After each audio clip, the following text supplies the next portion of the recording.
India's silence on Wednesday was in contrast to countries like China, Mexico, and Canada, which have already announced counter reciprocal tariffs on US goods. China and Canada have also filed complaints with the World Trade Organization against the US measures.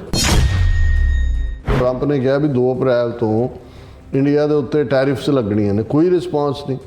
While an announcement that came while Commerce Minister Goyal, he is in DC, is disappointing for those who thought BTA talks would put off tariffs. Officials hope there is still time for negotiation.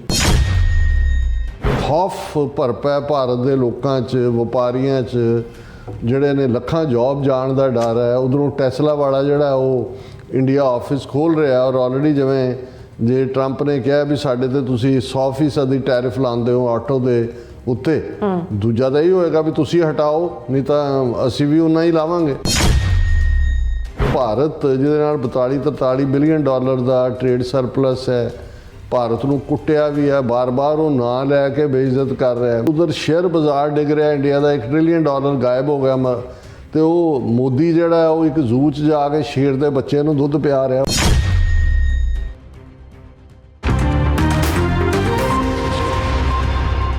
ਦਰਸ਼ਕੋ, break ਤੋਂ ਬਾਅਦ ਫਿਰ ਦੁਬਾਰਾ ਤੁਹਾਡਾ ਸਵਾਗਤ ਹੈ. ਸੋ ਗੱਲਬਾਤ ਕਰਨ ਜਾ ਰਹੇ ਹਾਂ ਕਿ ਪ੍ਰੈਜ਼ੀਡੈਂਟ ਟਰੰਪ ਨੇ ਕਾਂਗਰਸ ਤੇ ਸੈਨੇਟ ਦੇ ਸਾਂਝੇ ਇਜਲਾਸ ਵਿੱਚ ਅਮਰੀਕਾ ਨਾਲ ਵਪਾਰ ਕਰਨ ਵਾਲੇ ਸਾਰੇ ਮੁਲਕਾਂ ਤੇ ਬਰਾਬਰ ਦਾ ਟੈਰਿਫ ਲਾਉਣ ਦਾ ਐਲਾਨ ਕੀਤਾ ਹੈ ਔਰ ਭਾਰਤ ਤੇ 2 ਅਪ੍ਰੈਲ ਤੋਂ ਇਹ ਟੈਰਿਫ ਲਾਗੂ ਹੋਣੇ ਹਨ. ਕੈਨੇਡਾ, ਮੈਕਸੀਕੋ, ਚੀਨ ਸਮੇਤ ਬਹੁਤ ਸਾਰੇ ਮੁਲਕਾਂ ਨੇ ਅਮਰੀਕਾ ਤੇ ਜਵਾਬੀ ਟੈਰਿਫ ਲਾਉਣ ਦਾ ਐਲਾਨ ਕੀਤਾ ਹੈ, ਪਰ ਭਾਰਤ ਨੂੰ ਪੂਰੀ ਤਰ੍ਹਾਂ ਸੱਪ ਸੁੱਗਿਆ ਹੋਇਆ ਹੈ ਅਤੇ ਉਹ ਖਾਮੋਸ਼, ਅਤੇ ਇਸ ਨਾਲ ਭਾਰਤੀਆਂ ਵਿੱਚ ਜਿਹੜੀ ਇੱਕ ਖੌਫ ਦੀ ਜਿਹੜੀ ਲਹਿਰ ਹੈ ਉਹ ਪਸਰੀ ਹੋਈ ਹੈ. ਸੋ ਇਸ ਬਾਰੇ ਆਪਾਂ ਗੱਲਬਾਤ ਕਰਨ ਜਾ ਰਹੇ ਹਾਂ. ਸੋ ਅਸੀਂ ਚਾਹਾਂਗੇ ਕਿ ਤੁਸੀਂ ਇਸੇ ਤਰ੍ਹਾਂ ਬਣੇ ਰਹਿਣਾ. ਦੇਖਣ, ਸੁਣ ਲਈ, ਲਿਖਣ ਲਈ ਤੁਹਾਡਾ ਸਭ ਦਾ ਬਹੁਤ ਬਹੁਤ ਧੰਨਵਾਦ ਜੀ. ਡਾਕਟਰ ਸਾਹਿਬ, ਕੀ ਕਹਿਣਾ ਚਾਹੋਗੇ? ਦੇਖੋ, ਇਹ ਮਾਮਲਾ ਸਿਰਫ ਟੈਕਸ ਜਾਂ ਮਸੂਲ ਚੁੰਗੀ ਲਾਉਣ ਤੱਕ ਨਹੀਂ ਹੈ. ਜਿਵੇਂ ਅਸੀਂ ਪਹਿਲੇ ਸੈਗਮੈਂਟ 'ਚ ਡਿਸਕਸ ਕੀਤਾ ਕਿ ਪੁਰਾਣਾ ਵਰਲਡ ਆਰਡਰ ਜਿਹੜਾ 80 ਸਾਲ ਫੰਕਸ਼ਨਲ ਰਿਹਾ, ਜਿਹਦੇ ਥੱਲੇ ਯੂਰਪ ਅਮਰੀਕਾ ਦੇ ਅੰਬਰੇਲੇ ਥੱਲੇ ਮਹਿਫੂਜ਼ ਸੀ, ਨੈਟੋ ਦੇ ਥੱਲੇ, ਅਮਰੀਕਾ ਦੁਨੀਆ ਦੇ ਵਿੱਚ ਇੱਕ ਬੈਨੇਵੋਲੈਂਸ ਦਾ ਮਾਡਲ ਬਣ ਕੇ Africa, Asia, under developed countries, non developed countries, ਉਹਦੇ 'ਚ ਅਮਰੀਕਾ ਦੀ ਏਡ, ਉਹਨਾਂ ਦਾ ਪੈਸਾ, ਉਹਨਾਂ ਦਾ ਫੂਡ, ਜਾਂ ਯੂਨਾਈਟਿਡ ਨੇਸ਼ਨਸ, ਯੂਨੈਸਕੋ ਵਗੈਰਾ ਰਾਹੀਂ ਜਿਹੜੀਆਂ ਕੋਈ ਵੈਕਸੀਨੇਸ਼ਨ ਪ੍ਰੋਗਰਾਮ ਹੈ, ਕੋਈ ਪੋਲੀਓ ਐਰੈਡੀਕੇਸ਼ਨ ਹੈ, ਕੋਈ TB ਐਰੈਡੀਕੇਸ਼ਨ ਹੈ, ਸਮਾਲ ਪੌਕਸ ਐਰੈਡੀਕੇਸ਼ਨ ਪ੍ਰੋਗਰਾਮ ਹੈ, ਔਰ ਉਹਦੇ 'ਚ ਕੋਈ ਸ਼ੱਕ ਨਹੀਂ ਹੈ. ਔਰ ਇਸੇ ਤਰ੍ਹਾਂ ਈਵਨ ਯੂਨਾਈਟਿਡ ਨੇਸ਼ਨਸ ਦਾ ਜਿਹੜਾ $3-4 ਬਿਲੀਅਨ ਦਾ ਬਜਟ ਰਿਹਾ, ਉਹਦੇ 'ਚ 20 ਜਾਂ 22% ਇਕੱਲਾ ਅਮਰੀਕਾ ਡੋਨੇਟ ਕਰਦਾ ਰਿਹਾ, ਕਿਉਂਕਿ ਅਮਰੀਕਾ ਦੀ ਇਕੋਨਮੀ ਵੀ ਵੱਡੀ ਸੀ ਔਰ ਜ਼ਾਹਰ ਹੈ ਕਿ ਅਮਰੀਕਾ ਦਾ ਜਿਹੜਾ ਮਾਡਲ ਖਾਸ ਤੌਰ 'ਤੇ ਡੈਮੋਕਰੇਸੀ ਦਾ, ਐਕਸਪ੍ਰੈਸ਼ਨ ਦਾ, ਔਰ ਦੁਨੀਆ ਦੇ ਵਿੱਚ ਡੈਮੋਕਰੇਸੀ ਹੋਏ ਔਰ ਮਾਨਸ ਕੀ ਜਾਤ ਸਭ ਹੈ ਇੱਕ ਹੈ ਪਹਿਚਾਨ, ਉਹ ਜਿਹੜਾ ਸਾਡਾ ਪ੍ਰਿੰਸੀਪਲ ਹੈ ਸਿੱਖੀ ਦਾ, ਉਹੀ ਯੂਨਾਈਟਿਡ ਨੇਸ਼ਨਸ ਦਾ ਸੈਂਟਰਲ ਥੀਮ ਸੀ. ਇਸ ਲਈ ਸਾਰਿਆਂ ਦੇ ਇੰਟਰਸਟ ਹਿਊਮਨ ਰੇਸ ਦੇ ਜਿਹੜੇ ਨੇ ਉਹਨਾਂ ਨੂੰ ਸਾਹਮਣੇ ਲੈ ਕੇ, ਭਾਵੇਂ ਜਦੋਂ ਇਸ ਦੀ ਸ਼ੁਰੂਆਤ ਹੁੰਦੀ ਹੈ ਸੈਕੰਡ ਆਲਮੀ ਜੰਗ ਤੋਂ ਬਾਅਦ ਦੁਨੀਆ 2 ਬਿਲੀਅਨ ਦੇ ਲਗਭਗ ਆਬਾਦੀ ਸੀ, ਅੱਜ 8 ਬਿਲੀਅਨ ਦੀ ਲਾਈਨ ਕ੍ਰਾਸ ਹੋ, 4 ਟਾਈਮਸ ਮੋਰ. ਲੇਕਿਨ ਅਮਰੀਕਾ ਇਕੱਲਾ ਹੀ ਨਹੀਂ ਕਿ ਐਜ਼ ਏ ਡ੍ਰੀਮ ਲੈਂਡ ਜਾਂ ਲੈਂਡ ਆਫ ਓਪਰਚੁਨਿਟੀਜ਼ ਦੇ ਤੌਰ 'ਤੇ ਉੱਭਰਿਆ, ਅਮਰੀਕਨ ਮਦਦ ਦੇ ਨਾਲ ਬਹੁਤ ਸਾਰੀਆਂ ਥਾਵਾਂ ਦੇ ਉੱਤੇ ਬਹੁਤ ਕੁਛ ਹੋਇਆ. ਔਰ ਇਹ ਥੈਂਕਲੈਸਨੈਸ ਹੋਏਗੀ ਮੁਲਕਾਂ ਦੀ ਜਾਂ ਉਹਨਾਂ ਦੀ ਜੇ ਉਹ ਇਸ ਨੂੰ ਐਡਮਿਟ ਨਾ ਕਰਨ ਕਿ ਭਾਈ ਅਮਰੀਕਾ ਨੇ ਕਿਸ ਹੱਦ ਤੱਕ ਜਾ ਕੇ, ਈਵਨ 1960ਵਿਆਂ ਤੱਕ ਅਮਰੀਕਾ ਦੀ ਉਹ ਲਾਲ ਕਣਕ ਤੇ ਦੂਜੀ ਜਿਹੜੀ ਹੈ ਉਹ ਜਾਂਦੀ ਸੀ ਭਾਰਤ ਨੂੰ, ਤੇ ਉੱਥੇ ਜਿਹੜੀ ਹੈ ਉਹ ਲੋਕਾਂ ਦੇ ਚੁੱਲ੍ਹਿਆਂ 'ਤੇ ਰੋਟੀਆਂ ਪੱਕਦੀਆਂ ਸੀ, ਮੰਗਣ ਆਉਂਦੇ ਹੁੰਦੇ ਸੀ ਉਹਨਾਂ ਦੇ ਲਈ, ਔਰ ਇਹ ਹੋਰ ਵੀ ਬਹੁਤ ਸਾਰੇ ਖਿੱਤਿਆਂ ਦੇ ਲਈ ਟਰੂ ਸੀ. ਲੇਕਿਨ ਟਾਈਮ ਪਾ ਕੇ ਜਦੋਂ ਇਹ ਕਿਹਾ ਜਾਣ ਲੱਗ ਗਿਆ ਕੁਝ ਸਾਲ ਪਹਿਲਾਂ ਤੱਕ ਕਿ ਜੀ ਹੁਣ ਇੰਡੀਆ ਵੀ ਜਦੋਂ ਆ ਕੇ ਇਹਨਾਂ ਨੇ ਬ੍ਰਿਕਸ ਬਣਾਈ, ਜਿਹਦੇ 'ਚ ਬ੍ਰਾਜ਼ੀਲ, ਰਸ਼ੀਆ, ਇੰਡੀਆ, ਚਾਈਨਾ ਔਰ ਸਾਊਥ ਅਫਰੀਕਾ ਸੀ, ਇਹ 5 ਮੁਲਕ ਜਿਹੜੇ ਨੇ ਖੁਦ ਯੂਨਾਈਟਿਡ ਨੇਸ਼ਨਸ ਦੀ ਸਿਕਿਉਰਿਟੀ ਕਾਉਂਸਲ ਦੀ ਮੈਂਬਰਸ਼ਿਪ ਦੇ ਦਾਅਵੇਦਾਰ ਸੀ ਕਿ ਜੀ ਹੁਣ ਦੁਨੀਆ ਜਿਹੜੀ ਹੈ ਉਹ ਬਾਈਪੋਲਰ ਨਹੀਂ ਰਹੀ. ਹੁਣ ਸੋਵੀਅਤ ਯੂਨੀਅਨ, ਔਰ ਕਿਉਂਕਿ 1999-90 ਜਦੋਂ ਸੋਵੀਅਤ ਯੂਨੀਅਨ ਦਾ ਕਲੈਪਸ ਹੋਇਆ 15 ਮੁਲਕ ਉਹਦੇ ਚੋਂ ਬਣੇ, ਉਹਦੇ ਚੋਂ ਜ਼ਾਹਰ ਹੋਇਆ ਵੀ ਅਮਰੀਕਾ ਇੱਕੋ ਇੱਕ ਪਾਵਰ ਹੈ, ਪਰ ਫਿਰ ਬਾਕੀਆਂ ਨੇ ਸਿਰ ਚੁੱਕਣਾ ਸ਼ੁਰੂ ਕਰਤਾ ਕਿ ਵੀ ਹੁਣ ਮਲਟੀਪੋਲਰ ਵਰਲਡ ਹੈ। ਔਰ ਜ਼ਾਹਰ ਹੈ ਚਾਈਨਾ ਦਾ ਵਿਕਾਸ ਇੰਨੀ ਤੇਜ਼ੀ ਦੇ ਨਾਲ ਹੋਇਆ। ਵਰਲਡ ਟ੍ਰੇਡ ਆਰਗੇਨਾਈਜੇਸ਼ਨ ਜਦੋਂ ਅਮਰੀਕਾ ਨੇ ਉਹਨੂੰ ਲਿਆਂਦਾ ਕਿ ਉਹ ਆਲਮੋਸਟ ਅੱਜ ਮਿਲਟਰੀ ਔਰ ਇਕਨੋਮਿਕਲੀ ਇੱਕ ਚੈਲੰਜ ਵਾਂਗ ਹੈ ਅਮਰੀਕਾ ਦੇ। ਸੋ ਇਸ ਸਾਰੇ ਦੇ ਚੱਲਦੇ ਆ ਵਰਲਡ ਟ੍ਰੇਡ ਆਰਗੇਨਾਈਜੇਸ਼ਨ ਜਾਂ ਵਿਦਨ ਮੈਕਸੀਕੋ ਕੈਨੇਡਾ ਜਿਹੜਾ NAFTA North American free trade agreement ਆਇਆ, ਉਹਦੇ ਥੱਲੇ ਅਮਰੀਕਾ ਦੇ ਜਿਹੜੇ ਮੈਨੂਫੈਕਚਰਿੰਗ ਅਮਰੀਕਾ 'ਚ ਜਿਹੜੀ ਹੁੰਦੀ ਸੀ ਮਾਰਕੀਟ ਦੁਨੀਆ 'ਚ ਸੀ, ਉਹ ਬਦਲਣਾ ਸ਼ੁਰੂ ਹੋਇਆ ਟ੍ਰੈਂਡ। ਮੈਕਸੀਕੋ ਦੇ ਵਿੱਚ ਜਿਹੜੀ ਹੈ ਭਾਵੇਂ ਮਾਲਕ ਬਹੁਤੇ ਅਜੇ ਵੀ ਅਮਰੀਕਨ ਜਾਂ ਵੈਸਟਰਨ ਵੱਡੇ ਹੀ ਲਾਰਡ ਨੇ, ਉਹ ਚਾਈਨਾ ਦੇ ਵਿੱਚ ਫੈਕਟਰੀਆਂ ਹੋਣ ਜਾਂ ਇੰਡੀਆ 'ਚ ਥੋੜ੍ਹੀ ਬਹੁਤ ਇਨਵੈਸਟਮੈਂਟ ਹੋਈ ਹੋਏ ਜਾਂ ਬਾਕੀ ਥਾਵਾਂ 'ਤੇ ਹਾਂਗਕਾਂਗ ਦੇ ਵਿੱਚ ਜਾਂ ਜਿਹੜੇ ਉਹਦੇ ਵੱਖਰੇ ਰੀਜ਼ਨ ਨੇ, ਚੀਪ ਲੇਬਰ, ਦੂਜੇ ਟੈਰਿਫ ਟੈਕਸ ਕੋਈ ਨਹੀਂ ਸੀ ਜਾਂ ਦੂਜੇ। ਲੇਕਿਨ ਸਮਹਾਓ ਹਾਲਾਂਕਿ ਇਹਦੇ 'ਚ ਕੋਈ ਸ਼ੱਕ ਨਹੀਂ ਹੈ ਕਿ ਇਹ ਸਾਰਾ ਪਾਰਟ ਜਿਹਦੇ 'ਚ ਅਮਰੀਕਾ ਇਸ ਪੱਖੋਂ ਜੈਨਰਸ ਰਿਹਾ ਕਿ ਇਹਨਾਂ ਨੇ ਕਿਸੇ ਦੇ ਉੱਤੇ ਵੀ ਟੈਰਿਫ ਨਹੀਂ ਲਾਇਆ, ਤੇ ਮੁਲਕ ਭਾਰਤ ਵਰਗੇ ਜਾਂ ਈਵਨ ਜਿਹੜੇ ਦੂਸਰੇ ਮੁਲਕ ਨੇ ਜਿਹੜੇ ਉਹ ਟੈਰਿਫ ਲਾਉਂਦੇ ਰਹੇ। ਹਾਲਾਂ ਇਸ ਦੇ ਫਿਰ ਉਹਦੇ ਥੱਲੇ ਟ੍ਰੇਡ ਡੈਫਿਸਿਟ ਵਧਣਾ ਸ਼ੁਰੂ ਹੋਇਆ। ਹੁਣ ਚਾਈਨਾ ਦੇ ਨਾਲ ਕੋਈ 600 ਬਿਲੀਅਨ ਕਹਿੰਦਾ, ਕੋਈ 800 ਬਿਲੀਅਨ ਡਾਲਰ ਕਹਿੰਦਾ। ਜਿਹੜਾ ਟ੍ਰੇਡ ਡੈਫਿਸਿਟ ਹੈ ਵੀ ਜਿਹੜਾ ਅਮਰੀਕਾ ਐਕਸਪੋਰਟ ਕਰਦਾ ਉਹ ਘੱਟ ਹੈ, ਤੇ ਜਿਹੜਾ ਇੰਪੋਰਟ ਕਰਦਾ ਉਹ 600 ਬਿਲੀਅਨ ਜ਼ਿਆਦਾ ਹੁੰਦਾ। ਈਵਨ ਭਾਰਤ ਵਰਗੇ ਮੁਲਕ ਦੇ ਨਾਲ ਹੀ ਪਿਛਲੇ ਕੁਝ ਸਾਲਾਂ 'ਚ 43 ਬਿਲੀਅਨ ਡਾਲਰ ਦਾ ਟ੍ਰੇਡ ਡੈਫਿਸਿਟ ਹੈ ਅਮਰੀਕਾ ਦਾ।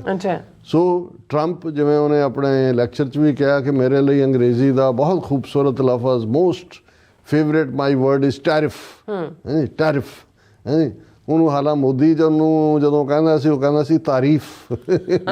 ਮੇਰੀ ਪਤਾ ਨਹੀਂ ਤਾਰੀਫ ਕਰ ਰਿਹਾ, ਉਹਨੂੰ ਕਹਿੰਦਾ ਟੈਰਿਫ ਕਿੰਗ, ਟੈਰਿਫ ਕਿੰਗ। ਉਹ ਸਾਰਾ ਜਿਹੜਾ ਉਹ ਆਪਣੀ ਥਾਂ ਚੱਲ ਰਿਹਾ ਸੀ ਕੰਮ। ਹੁਣ ਜਦੋਂ ਕਿ ਕੋਈ ਭੁਲੇਖਾ ਨਹੀਂ ਰਹਿ ਗਿਆ ਵੀ ਟਰੰਪ ਨੇ ਡੰਡਾ ਝੁੱਕ ਲਿਆ ਹਰ ਇੱਕ ਦੇ ਪਿੱਛੇ। ਜੇ ਕੈਨੇਡਾ ਮੈਕਸੀਕੋ ਜਿਹੜੇ ਗੁਆਂਢੀ ਨੇ ਉਹ ਸਪੇਅਰ ਨਹੀਂ ਕੀਤੇ ਤਾਂ ਇੰਡੀਆ ਜਾਂ ਦੂਜੇ ਦਾ ਕੀ। ਮੋਦੀ ਨੂੰ ਤਾਂ ਉਹਨਾਂ ਨੇ ਸੱਦ ਕੇ ਕੋਲ ਖੜੇ ਕਰਕੇ ਪ੍ਰੈਸ ਕਾਨਫਰੰਸ ਦੇ ਦੌਰਾਨ ਉਹਨੂੰ ਕਿਹਾ ਟੈਰਿਫ ਕਿੰਗ ਥਰੂ ਆਊਟ। ਔਰ even state of the union address ਜਦੋਂ ਉਹਨਾਂ ਨੇ ਬਾਕੀ ਮੁਲਕਾਂ ਦਾ ਨਾਂ ਲਿਆ, ਫਿਰ ਇੰਡੀਆ ਵੱਲ ਆਇਆ ਟਰੰਪ ਕਿ ਜੀ 100% ਤੋਂ ਵੀ ਜ਼ਿਆਦਾ ਇਹ ਲਾਉਂਦੇ ਨੇ ਆਟੋ ਦੇ ਉੱਤੇ ਔਰ ਦੂਸਰੇ। ਔਰ ਆਪਣੇ ਉਹ ਜਿਹੜੇ ਡੇਵਿਡ ਹਾਰਵਲੇ ਕਿ ਕਿਹੜਾ ਮੋਟਰਸਾਈਕਲ ਹੈ ਉਸ ਦਾ ਕਈ ਵਾਰ ਉਹ ਤਾਂ ਮੋਦੀ ਨੇ ਪਹਿਲਾਂ ਹੀ ਆਪਣੇ ਬਜਟ ਚੋਂ ਕਢਾ ਦਿੱਤੇ। ਪਰ ਜਿਹੜੀ ਗੱਲ ਅਸੀਂ ਹੁਣ ਇਹ ਡਿਸਕਸ ਕਰ ਰਹੇ ਹਾਂ ਕਿ ਹਰ ਇੱਕ ਨੇ ਕੋਈ ਨਾ ਕੋਈ ਪੋਸਚਰਿੰਗ ਲਈ। ਫਰਾਂਸ ਵਾਲਾ ਆਇਆ, ਉਹਨੇ ਜਿਹੜਾ ਇਸ ਦੇ ਉੱਤੇ ਆਪਣਾ ਰੱਖਿਆ। UK ਵਾਲੇ ਨੇ ਘੱਟੋ ਘੱਟ ਆਪਣੇ ਆਪ ਨੂੰ ਟੈਰਿਫਸ ਤੋਂ ਬਚਾਇਆ। ਕੈਨੇਡਾ ਮੈਕਸੀਕੋ ਤਾਂ ਅੜ ਕੇ ਖਲੋ ਗਏ। ਹੁਣ ਤਾਂ 30 ਦਿਨ ਹੋਰ ਦੇ ਦਿੱਤੇ ਨੇ ਮੈਕਸੀਕੋ ਨੂੰ ਵੀ, ਦੂਜੇ ਨੂੰ ਵੀ ਅੱਗੇ ਪਾ ਦਿੱਤਾ ਟੈਰਿਫ ਦਾ। ਜਸਟਿਨ ਟਰੂਡੋ ਨੇ ਤਾਂ ਬਿਲਕੁਲ ਇਸ ਦੇ ਉੱਤੇ ਲਾਈ ਨਹੀਂ, ਆਮੋ ਸਾਹਮਣੇ ਹੋ ਕੇ ਉਹਨੂੰ ਡੰਮ ਕਿਹਾ ਕਿ ਵੀ ਇਹ ਐਕਸ਼ਨ ਹੈ। ਹਾਲਾਂਕਿ ਜਿਹੜਾ ਉਹਨਾਂ ਦਾ ਕਮਰਸ ਸੈਕਟਰੀ ਹੈ ਅਮਰੀਕਾ ਦਾ, ਉਹਨੇ ਟਰੂਡੋ ਦੇ ਲਈ ਸਟੂਪਿਡ ਫੁਲਿਸ਼ ਲਫ਼ਜ਼ ਇਸਤੇਮਾਲ ਕੀਤਾ। ਇਹਦੇ ਬਾਵਜੂਦ ਟਰੂਡੋ ਨੇ ਟਰੰਪ ਦੇ ਨਾਲ ਕੱਲ੍ਹ ਗੁਫ਼ਤਗੂ ਕੀਤੀ। ਹਾਲਾਂਕਿ ਉਹਨੇ ਕਿਹਾ ਇਟ ਵਾਜ਼ ਵੈਰੀ ਕਲਰਫੁਲ। ਤੇ ਟਰੰਪ ਨੇ ਉਹਦੇ 'ਚ ਲਿਖਿਆ, ਕਹਿੰਦਾ ਵੀ ਮੈਂ ਟਰੂਡੋ ਨੂੰ ਪੁੱਛਿਆ ਕਿ ਵੀ ਇਲੈਕਸ਼ਨਾਂ ਕਦੋਂ ਹੋਣੀਆਂ ਕੈਨੇਡਾ 'ਚ, ਕਹਿੰਦਾ ਉਹਨੇ ਦੱਸਿਆ ਨਹੀਂ। ਕਹਿੰਦਾ ਇਹਦਾ ਮਤਲਬ ਇਸੇ ਝਗੜੇ ਨੂੰ ਖੜਾ ਕਰਕੇ ਉਹ ਪਾਵਰ ਆਪਣੀ ਕਾਇਮ ਰੱਖਣ ਦਾ ਉਹ ਆਪਣੇ ਕੰਮ ਤੇ ਲੱਗਾ ਹੋਇਆ। ਲੇਕਿਨ ਇਹਦੇ 'ਚ ਕੋਈ ਦੋ ਰਾਵਾਂ ਨਹੀਂ ਨੇ। ਅੱਜ ਇੱਕ ਬੜੀ ਸੀਨੀਅਰ ਜੂਇਸ਼ ਲੇਡੀ ਹੈ, ਉਹ ਕ੍ਰਿਸਟੀਨਾ ਅਮਨਪੋਰ, ਈਰਾਨੀ ਓਰੀਜਨ ਦੀ ਹੈ, ਬੜੀ ਮੇਰੀ ਫੇਵਰੇਟ ਜਰਨਲਿਸਟ, ਵੈਰੀ ਵੈਟਰਨ। ਤੇ ਉਹ ਇੰਟਰਵਿਊ ਕਰ ਰਹੀ ਸੀ ਕੈਨੇਡਾ ਦੀ ਫੋਰਨ ਮਿਨਿਸਟਰ ਨੂੰ, ਮੈਲਨੀ ਨੂੰ, ਉਹਦਾ ਬੀਬੀ ਦਾ ਨਾਂ ਹੈ। ਬੜਾ ਅੱਛਾ ਇੰਟਰਵਿਊ ਸੀ। ਤੇ ਉਹਦੇ 'ਚ ਉਹਨੇ ਕ੍ਰਿਸਟੀਨਾ ਅਮਨਪੋਰ ਨੇ ਕਿਹਾ ਕਿ ਵੀ ਮੈਂ ਜਦੋਂ ਸੁਣਦੀ ਹਾਂ, ਜਾਂ ਉਹਨੇ ਵੀ ਫੋਰਨ ਮਿਨਿਸਟਰ ਕੈਨੇਡਾ ਦੇ ਨੇ ਕਿਹਾ ਵੀ ਅਸੀਂ ਸਾਡੇ ਕੋਲ ਕੀ ਚੋਇਸਿਸ ਨੇ, ਅਸੀਂ ਪ੍ਰਾਊਡ ਕੈਨੇਡੀਅਨ ਹੈ, ਅਸੀਂ ਜਿਹੜਾ ਉਹ ਸਾਡਾ ਇੱਕ ਆਪਣਾ ਪ੍ਰਾਈਡ ਹੈ, ਅਸੀਂ ਇੱਦਾਂ ਕਿਸੇ ਸਾਹਮਣੇ ਲੰਮੇ ਪੈਣ ਵਾਲੇ ਜਾਂ ਗਿਵ ਅਪ ਕਰਨ ਵਾਲੇ ਨਹੀਂ ਹੈ। ਔਰ ਦੂਸਰਾ ਹੋਏਗਾ। ਤੇ ਉਹਨੇ ਵੀ ਕ੍ਰਿਸਟੀਨਾ ਅਮਨਪੋਰ ਨੇ ਕਿਹਾ ਕਿ ਮਾਈ ਜਾਰ ਡਰੌਪਡ ਵੈਨ ਆਈ ਹੀਅਰ ਵੀ ਇਹ ਕਿਆ ਕੀ ਹੈ ਜਾਂ ਕਿਵੇਂ ਹੈ ਕਿ ਵੀ ਇੱਕ ਵਜੋਂ ਸੂਬਾ ਬਣ ਜਾਓ ਨਹੀਂ, ਜਾਂ ਗਵਰਨਰ ਟਰੂਡੋ ਜਾਂ ਇਹ ਵੋ। ਸੋ ਮਤਲਬ ਇਹ ਹੈ ਵੀ ਉਹਨਾਂ ਨੇ ਵੀ ਰਿਐਕਟ ਕੀਤਾ। ਮੈਕਸੀਕੋ ਨੇ ਇਮੀਡੀਏਟ ਨਹੀਂ ਸੀ ਕੀਤਾ। ਹੁਣ ਜਿਹੜੀ Mexico the head of the state ਹੈ, ਪ੍ਰਾਈਮ ਮਿਨਿਸਟਰ ਜਾਂ ਪ੍ਰੈਜ਼ੀਡੈਂਟ ਜੋ ਵੀ ਸਿਸਟਮ ਹੈ, ਉਹ ਵੀ ਇੱਕ ਜੂਇਸ਼ ਲੇਡੀ ਹੈ।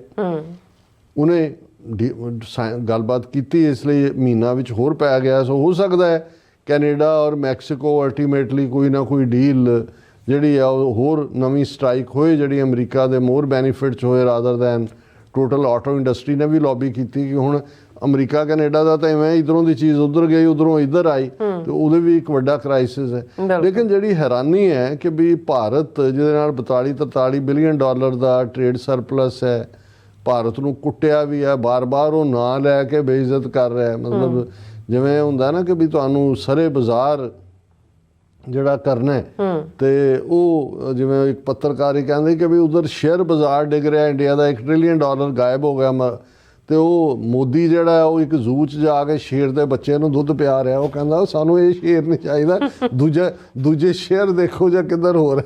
ਫਿਰ ਇੱਕ ਦੋ ਮੂੰਹਾਂ ਸੱਪ ਫੜ ਕੇ ਬੈਠਾ, ਹੁਣ ਕੋਈ ਬੋਲ ਨਹੀਂ ਰਿਹਾ। ਹੁਣ ਮੋਦੀ ਜਿਹੜਾ ਉੱਥੋਂ ਸ਼ੇਰ ਦੇ ਬੱਚੇ ਨੂੰ ਦੁੱਧ ਪਿਆਉਂਦਾ ਹੁਣ ਜਿਹੜਾ ਉਹ ਪਹੁੰਚ ਗਿਆ ਆਪਣੇ ਉੱਤਰਾਖੰਡ, ਜਿੱਥੋਂ ਗੰਗਾ ਮਈਆ ਦਾ ਕੋਈ ਮੰਦਿਰ ਹੈ, ਉੱਥੇ ਪੂਜਾ ਕਰ ਰਿਹਾ, ਬਿਲਕੁਲ ਨਹੀਂ ਬੋਲ ਰਿਹਾ। ਔਰ ਐਸ ਜੈ ਸ਼ੰਕਰ ਯੂਕੇ ਉੱਥੇ ਆ ਕੇ ਕਹਿ ਰਿਹਾ ਅਸੀਂ ਤਾਂ ਡਾਲਰ ਨੂੰ ਕਮਜ਼ੋਰ ਹੋਣ ਹੀ ਨਹੀਂ ਦੇਣਾ, ਅਸੀਂ ਤਾਂ ਬ੍ਰਿਕਸ ਦੇ ਵਿੱਚ ਸਾਰੇ ਇੰਨੇ ਮੁਲਕ ਹੋਰ ਆ ਗਏ ਨੇ, ਉਹਨਾਂ ਸਾਰਿਆਂ ਦਾ ਆਪੋ ਆਪਣਾ ਵਿਊ ਹੈ। ਯਾਨੀ ਇੰਨਾ ਡਰ ਕੇ ਇੰਨਾ ਖੌਫ। ਮੈਂ ਇਹ ਦੇਖ ਰਿਹਾ ਸੀ ਵੀ ਸੁਹਾਸਿਨੀ ਹੈਦਰ, ਇਹ ਬੜੀ ਐਕਸਪਰਟ ਹੈ, ਸੁਬਰਾਮਨਿਅਮ ਸਵਾਮੀ ਦੀ ਡਾਟਰ ਹੈ, ਔਰ ਦਾ ਹਿੰਦੂ ਅਖਬਾਰ 'ਚ ਜਿਹੜੇ ਫੋਰਨ ਵਿਊ ਨੇ ਇਸ਼ੂ ਉਹਨਾਂ ਦੇ ਉੱਤੇ ਅਥਾਰਟੀ ਹੈ। ਉਹਨੇ ਦੋ ਜਿਹੜੇ ਨੇ ਸੁਹਾਸਿਨੀ ਹੈਦਰ ਨੇ ਜਿਹੜੇ ਟਵੀਟ ਉੱਪਰੋਂ ਥੱਲੇ ਕੀਤੇ। ਪਹਿਲਾ ਉਹਨੇ ਕਿਹਾ ਕਿ India's silence on Wednesday was in contrast to countries like China, Mexico and Canada, which have already announced counter-reciprocal tariffs on US goods. China and Canada have also filed complaints with the World Trade Organization against the US measures. उन्होंने कहा भी ये India the silence समझ नहीं आ रही। ਇਸ ਦੇ ਉਲਟ ਚਾਈਨਾ, ਮੈਕਸੀਕੋ ਤੇ ਕੈਨੇਡਾ ਉਹਨਾਂ ਨੇ ਕਾਊਂਟਰ ਕੀਤਾ। ਉਹਨਾਂ ਨੇ ਵੀ ਕਿਹਾ ਵੀ ਅਸੀਂ ਜਿੰਨੇ ਤੁਸੀਂ ਲਾਓਗੇ ਉਨੇ ਲਾਵਾਂਗੇ। ਨਾਲ ਦੀ ਨਾਲ ਚੀਨ ਔਰ ਕੈਨੇਡਾ ਜਿਹੜੇ ਨੇ ਅਮਰੀਕਾ ਨੂੰ ਲੈ ਗਏ ਨੇ ਧੂਰੂ ਕੇ ਵਰਲਡ ਟ੍ਰੇਡ ਆਰਗੇਨਾਈਜੇਸ਼ਨ 'ਚ ਕਿ ਵੀ ਤੁਸੀਂ ਇਹ ਜਿਹੜਾ ਇਹਦੇ WTO ਦੇ ਐਗਰੀਮੈਂਟ ਨੂੰ ਫਲਾਊਟ ਕੀਤਾ। ਫਿਰ ਉਹਨੇ ਜਿਹੜਾ ਦੂਸਰਾ ਟਵੀਟ ਕੀਤਾ, no response from India on Trump April 2nd tariffs, ਕਿ ਵੀ ਹੁਣ ਟਰੰਪ ਨੇ ਕਿਹਾ ਵੀ 2 ਅਪ੍ਰੈਲ ਤੋਂ ਇੰਡੀਆ ਦੇ ਉੱਤੇ ਟੈਰਿਫਸ ਲੱਗਣੀਆਂ ਨੇ, ਕੋਈ ਰਿਸਪੌਂਸ ਨਹੀਂ। while announcement that came while Commerce Minister Goyal, Piyush Goyal ਦਾ ਨਾਂ, he is in DC, is disappointing for those who thought BTA talks would put off tariffs. Officials hope there is still time for negotiation. ਹੁਣ ਪੀਯੂਸ਼ ਗੋਇਲ ਜਿਹੜਾ ਇੱਥੇ ਆ ਕੇ ਬੈਠਾ ਹੈ DC ਕਿ ਕੋਈ ਮਿੰਨਤ ਤਰਲਾ ਹੀ ਕਰ ਰਹੇ ਨੇ, ਪਰ ਪਬਲਿਕਲੀ ਮੂੰਹ ਵੀ ਨਾ ਖੋਲ੍ਹਣਾ। ਹਾਲ ਇਹ ਹੈ, ਅੱਜ ਹੀ ਮੈਂ 2-3 ਜਿਹੜੇ ਇੰਡੀਪੈਂਡੈਂਟ ਯੂਟਿਊਬਰ ਨੇ ਕਿ ਇੰਨਾ ਖੌਫ ਪਿਆ ਹੋਇਆ ਕਿ ਵੀ ਈਵਨ ਆ ਜਿਹੜੀ ਹੁਣ ਇੰਡੀਆ ਦੀ ਐਕਸਪੋਰਟ ਹੈ ਉਹਦੇ 'ਚ ਡਾਇਮੰਡ ਇੰਡਸਟਰੀ ਹੈ ਬਹੁਤ ਵੱਡੀ। ਕੱਲੇ ਇਹਨਾਂ ਪਿਛਲੇ 6 ਮਹੀਨਿਆਂ 'ਚ 50 ਜਿਹੜੇ ਡਾਇਮੰਡ ਇੰਡਸਟਰੀ 'ਚ ਕੰਮ ਕਰਨ ਵਾਲੇ ਲੋਕ ਨੇ ਉਹਨਾਂ ਨੇ ਸੁਸਾਈਡ ਕੀਤਾ, ਔਰ ਇਹ ਗਿਣਤੀ ਹਜ਼ਾਰਾਂ 'ਚ ਹੈ, ਕਿਉਂਕਿ ਕਿੰਨੇ ਬਿਲੀਅਨ ਡਾਲਰ ਦੀ ਟ੍ਰੇਡ ਤੇ ਜੇ ਉਹ ਟੈਰਿਫ ਲੱਗ ਜਾਂਦਾ ਜਾਂ ਦੂਜਾ ਉਹ ਤਾਂ ਕੰਮ ਹੀ ਮੁੱਕ ਜਾਂਦਾ, ਪਹਿਲਾਂ ਹੀ ਆਊਟ ਆਫ ਬਿਜ਼ਨਸ ਹੋ ਰਹੇ ਨੇ।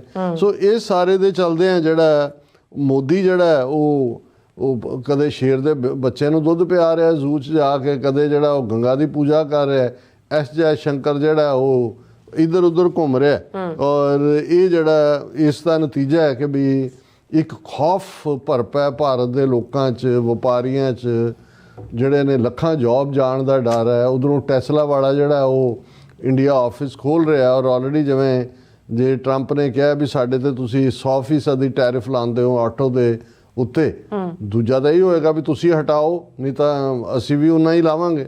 ਹਟਾਉਣ ਦਾ ਮਤਲਬ ਇਹ ਹੋਏਗਾ ਕਿ ਇਹ ਮਹਿੰਦਰਾ ਐਂਡ ਮਹਿੰਦਰਾ ਜਾਂ ਜਿਹੜੇ ਦੂਸਰੇ ਨੇ ਟਾਟਾ ਵਾਲੇ ਔਰ ਦੂਜੇ, ਉਹਨਾਂ ਨੂੰ ਕੰਪੀਟ ਕਰਨਾ ਪਏਗਾ ਅਮਰੀਕਾ ਮੇਡ ਕਾਰਾਂ ਜਾਂ ਦੂਜਿਆਂ ਨਾਲ। ਉਹ ਤਾਂ ਇੰਡੀਅਨਸ ਕੋਈ ਥੁੱਕ ਸੁੱਟੇ ਅਮਰੀਕਾ ਮੇਡ ਉਹਨੂੰ ਚੁੱਕਿਆ ਹੁੰਦਾ ਉਹਨਾਂ ਨੇ, ਤੇ ਉਹ ਤਾਂ ਉਹਨਾਂ ਦੇ ਮੁਕਾਬਲੇ 'ਚ ਉਸੇ ਹੀ ਕੀਮਤ ਦੀਆਂ ਨੇ, ਉਹਨਾਂ ਦੀਆਂ ਨੂੰ ਕੌਣ ਕਿੰਨੀ ਵੱਡੀ ਅਨਇੰਪਲੋਇਮੈਂਟ ਹੋਏਗੀ। ਸੋ ਇਹ ਸਾਰਾ ਇੱਕ ਪਾਸੇ ਇੱਕ ਹੀ ਕਹਿ ਰਹੇ ਨੇ ਵੀ ਇਹ ਵਿਸ਼ਵ ਗੁਰੂ ਨੂੰ ਪੁੱਛ ਕੇ ਹੀ ਨਹੀਂ ਕੁਛ ਹੋ ਰਿਹਾ। ਕਹਿੰਦਾ ਵੀ ਤੁਹਾਡਾ ਕਿਉਂ ਜੇ ਤੁਸੀਂ ਵਿਸ਼ਵ ਗੁਰੂ ਹੋ, ਜੁੱਤੀਆਂ ਪੈ ਰਹੀਆਂ ਚਾਰੇ ਪਾਸਿਓਂ, ਔਰ ਤੁਸੀਂ ਬੋਲ ਵੀ ਨਹੀਂ ਰਹੇ ਵੀ ਵਿਸ਼ਵ ਗੁਰੂ ਕਿੱਥੇ ਲੁਕਿਆ ਹੋਇਆ ਹੈ। ਬਿਲਕੁਲ ਜੀ ਡਾਕਟਰ ਸਾਹਿਬ, ਤੁਹਾਡਾ ਬਹੁਤ ਬਹੁਤ ਸ਼ੁਕਰੀਆ। ਸੋ ਥੈਲੈਂਡ ਬ੍ਰੇਕ ਵਿਊਅਰਸ, ਤੁਸੀਂ ਇਸੇ ਤਰ੍ਹਾਂ ਬਣੇ ਰਹਿਣਾ, ਮਿਲਦੇ ਹਾਂ ਆਫਟਰ ਦਿਸ ਸ਼ਾਰਟ ਬ੍ਰੇਕ।